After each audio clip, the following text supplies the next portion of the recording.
Good morning बच्चों, this is class 4th online video and subject science. My self Pratima Jaiswal. you know we are revised our syllabus of fairly. So now the turn of chapter 4 and I revised the chapter 4. The chapter name is animal adaptation. Let's get started. बच्चों, जैसे कि हम पहले भी पढ़ चुके हैं कि जिस क्लाइमेट में हमारे एनिमल्स और प्लांट एक साथ एग्जिस्ट करते हैं, प्लांट और एनिमल इंटरडिपेंड करते हैं, उनको हम कहते हैं हैबिटाट. हमने पढ़ चुका था. आप देखिए यहाँ पर जो 3 एनिमल्स हैं उनको आपको फिगर जो नेचुरल क्लाइमेटीज की भी फिगर है साथ में, और साथ में हमारा एनिमल्स का भी फिगर है. तो इसके अकॉर्डिंग जो है हम ये आइडेंटिफाई कर पाएंगे कि ये किस हैबिटाट का है और इस किस टाइप का अडाप्टेशन. वो तो हमने चैप्टर में पढ़ा ही है कि किस एनिमल में कैसा अडाप्टेशन होता है जो उस पर्टिकुलर क्लाइमेट में जीने के लिए बिल्कुल जीने के लिए एक अच्छा वेल कंडीशंस उसमें जो है अवेलेबल हो जाती हैं. तो जैसे कि आपको दिख ही रहा होगा कि ये डेजर्ट, आपको ये जो क्लाइमेट है नीचे आपको सैंडी लुक का आपको जो ग्राउंड है सैंडी लुक में दिख रहा है, मतलब हम आइडेंटिफाई कर सकते हैं कि ये डेजर्ट है. और यहाँ पर जो है ये कैमल है. तो बच्चों, जिस एरिया में एनिमल और प्लांट एग्जिस्ट करते हैं उसको हम हैबिटाट कहते हैं. और इस पर्टिकुलर एरिया में जीने के लिए इन एनिमल्स में जो स्पेशल फीचर डेवलप होते हैं उन्हें हम एडाप्टेशन कहते हैं. तो हमारा जो चैप्टर वो है एनिमल एडाप्टेशन, मतलब कि एनिमल्स में उस हैबिटाट में रहने के लिए किस टाइप के फीचर्स डेवलप होते हैं. तब देखिए जैसे ये मंकी है, तो मंकी का क्या है, बॉडी बहुत स्पंजी होता है, तो जिससे कि ये ट्रीज पर रह सकता है, आराम से सर्वाइव कर पाता है. फिर यह वेल है जो ये केवल पानी, इसमें स्पेशल फीचर है ये पानी में सांस ले सकती है. तो इसलिए ये एक्वाटिक एनिमल है, आराम से पानी में सर्वाइव कर सकती है. तो adaptation to the environment based on environment in which they live. Animals are grouped as terrestrial, aquatic, amphibians, aerial and arboreal. तो बच्चों, एडाप्टेशन के अकॉर्डिंग जो है एनिमल्स को 5 ब्रांचेस में बांटा गया. आपने पहले हम पढ़ चुके हैं, जिनमें फर्स्ट जो है वो हमारा टेरेस्ट्रियल एनिमल्स हैं. टेरेस्ट्रियल एनिमल्स में क्या होता है कि ये मैदानी भागों में रहने वाले एनिमल्स हमारे टेरेस्ट्रियल, जहाँ पे ग्राउंड्स में रहने वाले. एक्वाटिक एनिमल्स यानी जो वाटर में रहते हैं, और एम्फीबियंस जो वाटर में भी रह पाते हैं और टेरेस्ट्रियल एनिमल्स जैसा बिहेव करते हैं और प्लेन्स पे भी रह पाते हैं, तो उन्हें हम एम्फीबियंस कहते हैं. एरियल एनिमल्स वो एनिमल्स जो फ्लाई करते हैं, हवा में रहते हैं. और एर्बोरियल एनिमल्स जो होते तो एक हैबिटाट के, लेकिन वो दूसरे एडाप्टेड में सर्वाइव करते हैं. जैसे कि एनिमल मंकी जो है वो एर्बोरियल एनिमल है. ये तो वैसे तो ये टेरेस्ट्रियल एनिमल्स के फीचर्स जो है वो टेरेस्ट्रियल एनिमल्स जैसे हैं, बट ये प्लांट पे सर्वाइव करता है जहाँ पे बर्ड्स एरियल एनिमल्स रहती हैं. तो इसलिए ये एर्बोरियल एनिमल्स मतलब अपने पर्टिकुलर हैबिटाट में ना रहकर किसी दूसरे हैबिटाट में रहने वाले जो एनिमल्स होते हैं वो एर्बोरियल एनिमल्स होते हैं. ओके, अब हम पढ़ेंगे. देखिए, जैसे हमारा सबसे पहले टेरेस्ट्रियल एनिमल्स. तो जो टेरेस्ट्रियल एनिमल्स होते हैं जो प्लेन्स पर रहते हैं, अब हमारा जो हमारा अर्थ है, अर्थ का जो अलग अलग रीजन्स में अनइवन डिस्ट्रीब्यूशन है, और अर्थ जो है क्लाइमेट अलग अलग प्लेस टू प्लेस चेंज हो जाता है. अलग अलग रीजन में अलग अलग क्लाइमेट डिफाइन होता है. अलग अलग क्लाइमेट जो है हम एक्सपीरियंस करते हैं, अलग अलग क्लाइमेट जो है वो दिखाई देता है. तो अब देखिए, जैसे पोलर रीजन्स में ये पोलर बियर्स हैं या ये हमारे पेंगुइन्स हैं, ये सभी क्या है, इनमें अडाप्टेशन पाया जाता है कि इनकी जो बॉडी देखिए बिल्कुल फरी है. इनमें जो एक फर की पूरी लेयर होती है और इनकी फर के स्किन के अंदर जो है फैट की थिक लेयर होती है, जो कि इन्हें पोलर्स में सर्वाइव करने का इनको स्पेशलिटी देता है. क्योंकि पोलर्स में आप जानते हैं बहुत ज़्यादा ठंड होती है, बर्फ होती है, स्नो होती है. तो वहाँ पर ये जो है इन एनिमल्स के बॉडी के फर्स्ट स्किन के अंदर, एपिडर्मिस के अंदर फैट की एक मोटी परत होती है जो इन्हें ठंड से बचाता है. इसके अलावा इनमें एक और जिसे हम ब्लबर कहते हैं, ब्लबर, ये जो फैट की मोटी जो लेयर होती है उसे ब्लबर कहते हैं. इसके बाद हार्बिनेशन. ये एनिमल जब बहुत ज़्यादा ठंड होती है, टेम्परेचर बहुत ज़्यादा डाउन हो जाता है, तो ये क्या करते हैं कि ज़मीन से 6 और 5 फीट नीचे विंटर स्लीप पर चले जाते हैं. ड्यूरिंग विंटर स्लीप ये रिस्पायर करते हैं, बट और भी कोई एक्टिविटीज़, इनकी सारी बॉडी की एक्टिविटीज़ स्लो हो जाती है और ये फूड नहीं लेते हैं, जिस जैसे हम जब सोते हैं तो हम खाना नहीं खाते, केवल सांस हमारी चलती है, हम सांस लेते हैं, तो इसी तरह से ये भी हार्बिनेशन यानी विंटर स्लीप पे चले जाते हैं। उस टाइम इनकी रेस्पायर रेट बहुत स्लो हो जाती है, मतलब बहुत धीमे धीमे सांस लेते हैं और ये कोई भी एक्टिविटी इनकी बॉडी की बंद कर देते हैं। इससे क्या होता है कि इनको जो इनकी बॉडी की एनर्जी होती है वो 2 से 3 महीने तक चल जाती है और 3 महीने तक विंटर स्लीप पे ये चले जाते हैं, जिससे कि एटमॉस्फेयर में जब बहुत ज़्यादा ठंडी होती है तो उस टाइम ये सर्वाइव कर पाते हैं, वो उस ठंडी से बच जाते हैं।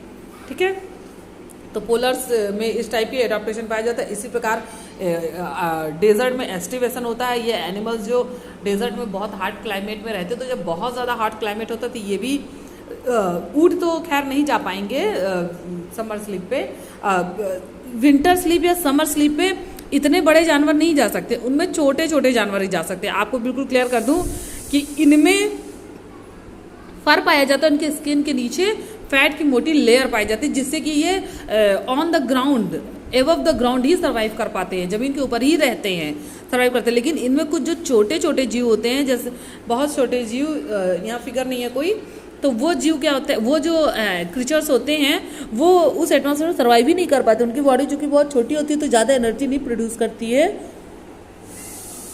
और उनकी स्किन के नीचे फैट की उतनी मोटी लेयर नहीं होती जितनी इन एनिमल्स में होती है। तो वो छोटे एनिमल्स जो है वो ज़मीन में 5 और 6 फीट नीचे जाके हार्बिनेशन पे चले जाते हैं। और इसी तरह से एस्टिवेशन में, जैसे ये तो हमारा शिप ऑफ डेजर्ट बहुत बिग एनिमल है, तो इनमें एडाप्टेशन पाया जाता है कि इनकी जो सेल्स होती हैं वो बहुत ज़्यादा वाटर होल्डिंग कैपेसिटी उनकी बहुत ज़्यादा होती है, तो ये एक बार पानी पी के 1 हफ्ते तक जिंदा रह सकता है। और इसकी पीठ पे एक हम्प होता है जहाँ पे फूड मटेरियल स्टोर होता है, जिससे ये 1 हफ्ते तक बिना खाए पिए रेगिस्तान में सर्वाइव कर पाता है। 1 हफ्ते, 10 दिन, 15 दिन, ज़्यादा से ज़्यादा समय। तो इस वजह से ये गर्म क्लाइमेट में या रेगिस्तान में या हमारे सैंडी क्लाइमेट में बिल्कुल अच्छे से सर्वाइव कर पाता है। और जो हमारे छोटे छोटे एनिमल्स है, कुछ छोटे एनिमल्स फिगर यहाँ नहीं है, छोटे एनिमल्स जो होते हैं जैसे कि रैट, यहाँ सैंडी क्लाइमेट में पाए जाने वाले रैट वगैरह, ये सभी क्या होते हैं, ज़मीन से 6 बहुत ज़्यादा गर्मी क्लाइमेट में, समर क्लाइमेट में ज़मीन से 6 फीट नीचे जाके समर स्लीप पर चले जाते हैं, जिसे हम एस्टिवेशन कहते हैं। Aestivation and hibernation is the opposite positions of the animals, opposite behaviour of the animals. जब बहुत ज़्यादा ठंड होती है तो ठंड के कारण ज़मीन के नीचे जाके छोटे एनिमल्स जो सो जाते हैं उसको हम हार्बिनेशन कहते हैं, यानी विंटर स्लीप।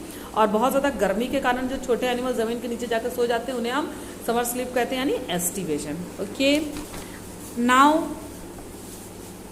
अब हमारे जो है एक्वाटिक एनिमल, आप सभी जानते हैं कि पानी में रहने वाले जीवों में एक उनके जो रिस्पायरेशन ऑर्गन हैं वो इस तरह से मॉडिफाइड हो चुके हैं कि वो पानी के नीचे पानी के ऑक्सीजन द्वारा रिस्पायर कर पाते हैं।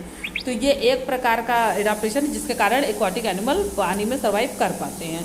अब हमारा हो गया एम्फीबियंस। आपको पता है कि एम्फीबियंस में जैसे कि हमारा एम्फीबियंस फ्रॉग है, देखिए हम इसको अगर सेंटर में लेकर चलें तो एम्फीबियंस क्या होता है कि जब वो ज़मीन पर रहता है तो वो अपने नोज़ल चैम्बर द्वारा ही, इसमें भी नोज़ल चैम्बर पाए जाते हैं, तो ये नोज़ल चैम्बर द्वारा ही सांस लेता है। और जब ये पानी में जाता है तो इसकी स्किन में पोर्स होते हैं, वो पोर्स वाटर में घुले ऑक्सीजन को ऑब्जॉर्व करते हैं और इसमें रिस्पायरेशन होता है।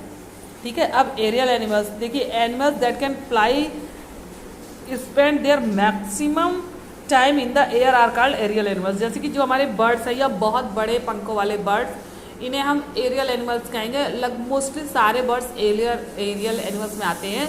लीस्ट कॉक या कुछ इस टाइप के बर्ड्स एरियल में नहीं आते हैं, उन्हें हम टेरेस्ट्रियल में रखते हैं। तो ये सभी जो लॉन्ग हाई जो ज़्यादा से ज़्यादा समय अपना हवा में बिताते हैं उन्हें हम एरियल एनिमल्स कहते हैं। तो मोस्टली बर्ड जो है एरियल एनिमल्स में आते हैं। इसके अलावा एर्बोरियल एनिमल्स, जैसे कि मैंने अभी पीछे ही डिफाइन किया कि वो एनिमल जो अपने पर्टिकुलर हैबिटाट में ना रह के दूसरे हैबिटाट में रहते हैं। जैसे ये टेरेस्ट्रियल एनिमल है, ट्रीज पे रहता है, या हमारे जो कोला बियर्स है, तो ये सभी क्या हैं कि इनकी बॉडी में इस टाइप का अडॉप्टेशन है कि स्पंजी बॉडी है, तो ये आराम से पेड़ों पर चढ़ सकते हैं। और इनके देखिए नेल्स आपको दिख रहे होंगे, वो बहुत ज़्यादा फोर्की नेल्स हैं, तो ये प्लांट पे, ट्री पे चढ़ने पे इनको बहुत ज़्यादा हेल्प करते हैं। तो इस वजह से ये एरियल एनिमल कहलाते हैं, जो अपने पर्टिकुलर हैबिटाट में ना रहकर दूसरे हैबिटाट में रहते हैं। अब एडाप्टेशन फॉर द फूड, तो ये तो बेटा रहने फॉर सर्वाइवल एडाप्टेशन था। अब हम एडाप्टेशन फॉर द फूड पढ़ेंगे कि उस पर्टिकुलर हैबिटाट में उनको किस टाइप का एडाप्टेशन हो जाता है जिससे वो रह पाते हैं। जैसे कि एडाप्टेशन फूड में 3 टाइप के हमको एनिमल्स मिलते हैं। सबसे पहले हमारा जो है हार्बीवोरस एनिमल्स, तो ये एनिमल्स हमारे जो है वो प्लेन्स में पाए जाते हैं, मैदानी भागों में पाए जाते हैं, जहाँ पे ग्रीनरी बहुत ज़्यादा होती है, एग्रीकल्चरल लैंड होता है, या बहुत ज़्यादा हमारे छोटे छोटे प्लांट या इस टाइप के प्लांट उगे होते हैं, वहाँ पे ये एनिमल्स ज़्यादा पाए जाते हैं। जैसे फॉरेस्ट के बफर जोन में ये एनिमल्स ज़्यादा पाए जाते हैं, क्योंकि और वह नॉर्मली जहाँ पे भी प्लांट होगा वहाँ पर हम इनको रख सकते हैं, क्योंकि ये हार्बीवोरस एनिमल है। तो ये तो आपको डीर का एक फिगर दे रहा है, तो डीर तो हमको जंगल मिलता है, क्योंकि डीर कोई पालता नहीं है, डोमेस्टियल नहीं हुए हैं डीर अभी। बट हमारे गोड्स हैं या एलिफेंट हो गए, या हमारे गोड्स हैं, काउज हैं, बफेलोज हैं, ये सभी क्या है हार्बीवोरस एनिमल। तो इनको हम डोमेशियली भी हम इनको डोमेशियली सिटिंग करते हैं या डोमेशियली पालते हैं। इसके अलावा जो है ये उस एरिया में बिल्कुल परफेक्टली जी पाते हैं जहाँ पर प्लांट ज़्यादा होते हैं। तो प्लांट ज़्यादा खाने वाले एनिमल हमारे हार्बीवोरस एनिमल है। इसी तरह कॉर्निवोरस एनिमल जो मीट ईटर एनिमल होते हैं, वो कॉर्निवोरस एनिमल तो ये ज़्यादातर कोर जोन में पाए जाते हैं, क्योंकि ये हंट करके जानवरों को मार के खाते हैं। तो ये इन्हें डोमेशियल किया भी नहीं जा सकता, क्योंकि ये बहुत ज़्यादा हार्म कर सकते हैं, हार्म कर सकते हैं दूसरी स्पीसीज़ को, क्योंकि इनमें हंटिंग का जो कैरेक्टर होता है, हंटिंग का जो कैरेक्टरिस्टिक्स इनमें पाया जाता है, इस वजह से इन्हें जो है हम डोमेशियली नहीं पालते हैं। इसके अलावा देखिए ओमनीवोरस वो एनिमल है जो प्लांट ईटर भी होते हैं और मीट ईटर भी होते हैं। जैसे कि क्रो को हम ओमनीवोरस भी कह सकते हैं और इसके वेंजर्स भी कह सकते हैं, क्योंकि ये प्लांट मटेरियल भी खाता है और मीट ईटर भी है, लेकिन ये हंट करके मीट नहीं खाता है। अगर कोई डेड प्लांट है या डेड मटेरियल है तो वो इसको खा लेता है। तो एक प्रकार से ये हमारे इसके वेंजर्स भी है, या हमारे कह सकते हैं साफ सफाई भी ये करते हैं, जो हमारे डेड या डिकेइंग मटेरियल इनको ये बिल्कुल साफ कर देते हैं। उसके ये इसके वेंजर्स ओमनीवोरस, यानी जो ओमनीवोरस जो हैं जो प्लांट और मीट दोनों खाते हैं, उन्हें हम ओमनीवोरस कहते हैं। और ये इसके वेंजर जैसे क्रो, ये मीट खाता है लेकिन ये हंट नहीं करता, तो हम इन्हें मोस्टली इसके वेंजर में ही रख सकते हैं। हाँ, हम अगर इन्हें ओमनीवोरस कह रहे हैं तो वो भी गलत नहीं है, सही है, लेकिन इतना सही नहीं है अगर हम इनके लिए एक नाम दें इसके वेंजर्स मीन्स ये जब ये कोई प्लांट मटेरियल या एनिमल मटेरियल डेड हो जाता है तो ये इसको खाते हैं, जिससे कि ये एटमॉस्फेयर में साफ सफाई करते हैं। वो डेड और डिकेइंग मटेरियल द्वारा होने वाले हार्मफुल इफेक्ट या हार्मफुल जो गैसेस प्रोड्यूस होते हैं, उन जब ये खा लेते हैं तो वो हार्मफुल गैसेस या हार्मफुल इफेक्ट बिल्कुल प्रोड्यूस होता ही नहीं है। तो एक प्रकार से ये एटमॉस्फेयर के सफाई कर्मचारी हम इन्हें कह सकते हैं, या आप इन्हें स्वीपिंग मटीरियल्स या सफाई कर्मचारी या बिल इसके वेंजर्स हम इन्हें कहते हैं। उसके बाद हमारा ये इसके वेंजर्स, ये हाइना, ये भी एक इसके वेंजर्स है, क्योंकि ये भी डेड और डिकेइंग मटेरियल कंज्यूम करता है, जिससे कि ये एटमॉस्फेयर को क्लीन कर सकता है। इसे हम इन्हें क्लिनिकली या क्लीन वर्कर्स कह सकते हैं। इसके बाद हमारा जो एडाप्टेशन फॉर फूड में पैरासाइट्स हैं। पैरासाइट्स वो एनिमल्स होते हैं जो एज अ स्कैवेंजर्स ही काम करते हैं, बट स्कैवेंजर्स जो हैं वो बॉडी को ईट करते हैं। और ये पैरासाइट्स क्या होते हैं, जो भी डेड एंड डिकेइंग मटेरियल्स होते हैं उनमें माइक्रोब्स हैं। तो डेड और डिकेइंग मटेरियल को ये कॉम्प्लेक्स फॉर्म से सिंपलर फॉर्म में तोड़ देते हैं और गैसियस एक्सचेंज एटमॉस्फेयर में गैसेस एक्सचेंज करके गैसियस वैलेंसिटी बनाते हैं। एडाप्टेशन फॉर प्रोटेक्शन, जैसे हमारा एडाप्टेशन फॉर सर्वाइवल और एडाप्टेशन फॉर फूड था, उसी तरह से हमारा एडाप्टेशन फॉर प्रोटेक्शन है कि जानवरों में प्रोटेक्शन के अकॉर्डिंग जो है किस टाइप का एडाप्टेशन पाया जाता है।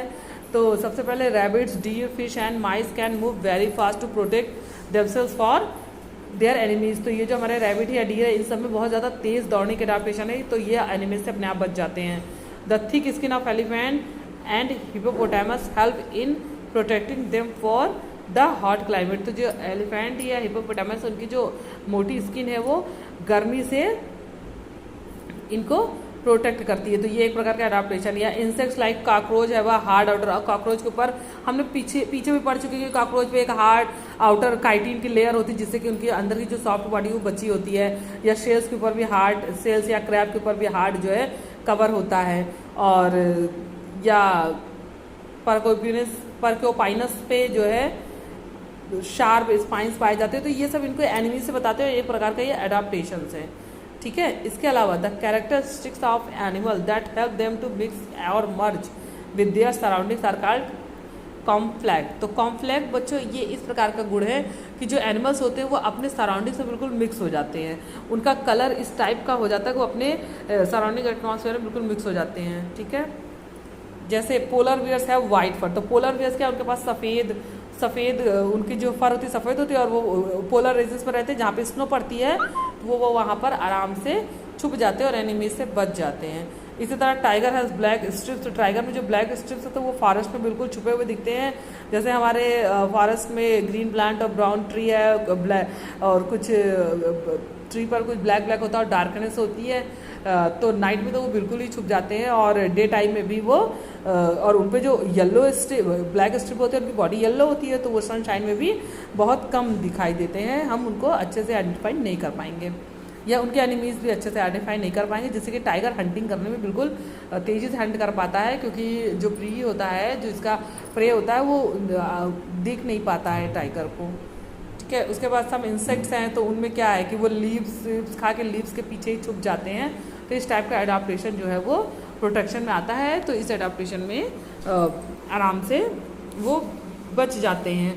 अब इसके बाद हम पढ़ेंगे एक्सटिंक्ट एंड एंडेंजर्ड एनिमल। तो हम पहले भी पढ़ चुके हैं कि वो एनिमल जो बिल्कुल पृथ्वी पे पहले थे लेकिन अब गायब हो चुके हैं अर्थ पे, वो एक्सटिंक्ट है, अब ये खत्म हो चुके हैं, अब नहीं है, लेकिन तो हम इनके लिए तो कुछ भी नहीं कर सकते क्योंकि ये गायब हो चुके हैं। लेकिन अब इंडेंजर्ड एनिमल की बात करें तो वो एनिमल, वो जीव स्पीसीज, वो बायोलॉजिकल स्पीसीज जो पृथ्वी पर हैं अर्थ पर, लेकिन उनकी संख्या बहुत कम है, और अगर उनका संरक्षण ना किया जाए, कंजर्वेशन ना किया जाए, उनको बचाया ना जाए, तो वो खत्म हो सकते हैं, एक्सटिंक्ट हो सकते हैं, तो उन्हें हम इंडेंजर्ड एनिमल कहते हैं। तो जैसे देखिए एक्सटिंक्ट एनिमल में हमारा डोडो है जो कि एक्सटिंक्ट है, लेकिन हमारे जो राइनोसोरस है या हिप्पोपोटामस भी हम नहीं कह सकते हैं, तो ये क्या है, इंडेंजर्ड है, तो हमें इनके बारे में देखभाल करनी होगी, क्योंकि इनका बहुत ज़्यादा हंट किया जाता है, इसकी बोन्स और इसकी स्किन की वजह से इनका बहुत ज़्यादा हंट किया जाता है, इसलिए हमें और हमारी गवर्नमेंट्स को, हम ऑल अर्थ पे रहने वाले सभी पृथ्वीवासियों को जो है, या अर्थ सिटीजन जो भी हैं, सबको इसके बारे में सोचना चाहिए। जितने भी हमारे इनके बारे में, जितने भी इंडेंजर्ड स्पीसीज है सबके बारे में सोचना चाहिए, क्योंकि अगर ये एक्सटिंक्ट हो जाएंगे तो हमारे फूड चेन है, फूड वे में एक अनबैलेंसिटी आ जाएगी। आपको पता है ना कि फूड चेन में सारे स्पीसीज़ का अपना अपना एक महत्व, और सारे स्पीसीज़ एक दूसरे पे इंटरकनेक्टेड होते हैं। सो इंडेंजर्ड स्पीसीज़ के बारे में हमें सोचना चाहिए। तो बच्चे, आपके 4th चैप्टर का जो है रिवीजन था, आई थिंक आपका रिवीजन हो गया। अब आपके स्कूल खुलने वाले हैं, तो अब आपका जो है रिवीजन हो गया, तो आपके टेस्ट स्टार्ट होंगे, एक चैप्टर का रिवीजन और test. So good luck for your test and homework.